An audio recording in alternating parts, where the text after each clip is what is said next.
As priests, we come into contact with every aspect of human life, the good, the bad, and the confusing. Of course, we often participate in the joyful moments of people's lives, the weddings, the baptisms, the first communions and confirmations, the special birthdays and anniversaries, the family get-togethers, and the intimate dinners with people we serve.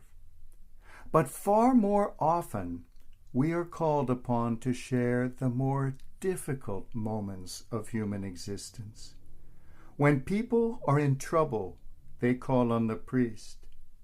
When in doubt or confusion, they call on the priest. When in need of reconciliation and peacemaking, when the need to forgive or be forgiven is painfully felt, the priest is there. In times of pain or sorrow or despair or sickness or grieving or even approaching death, it is the priest who is called. We spend far more time at the sickbed than at the wedding feast, and the nature of our vocation gives us an extraordinarily broad exposure to what are often thought of as the darker moments of life. After all, Jesus sent out his disciples not to sit around in church, but to go out to the sick, the suffering, the dying, the sinners, the lepers and outcasts, and the unclean spirits of every kind. We are sent out to be immersed in the world of human pain. In time, this constant exposure to the more difficult side of life can bring on a wisdom and an understanding of humanity that nothing else could give. It is a blessing, a grace to share in those moments. By trying to help others to grow, we ourselves grow in ways we never could have imagined. We become, as it were, accustomed to the dark. And particularly at the deathbed, we no longer see the dark, but see only a lamp ready to be lit. This is not always so, however.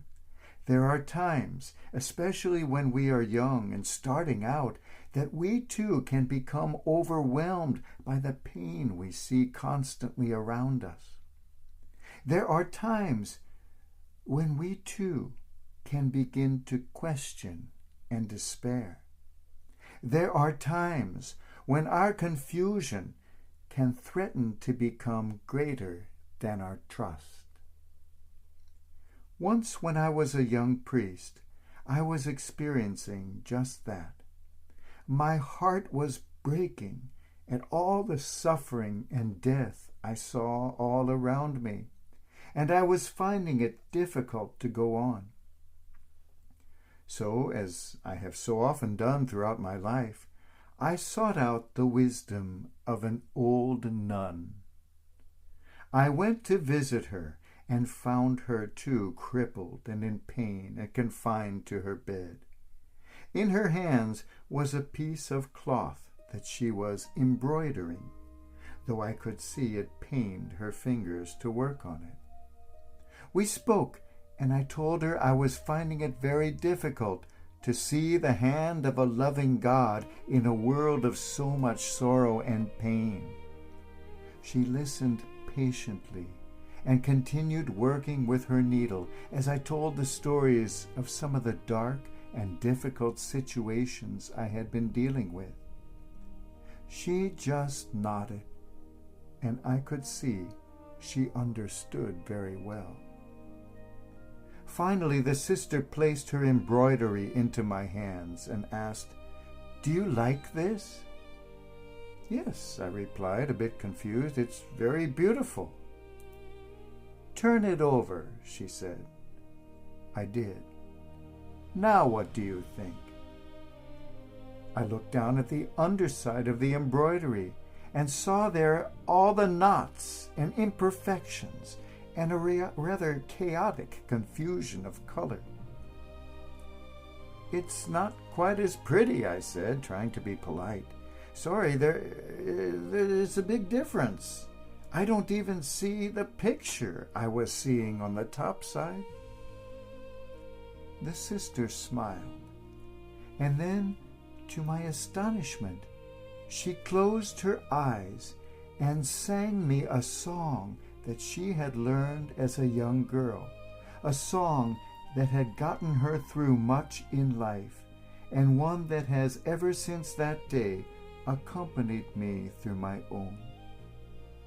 My life is but a weaving between my God and me. I may not choose the colors, He knows what they should be.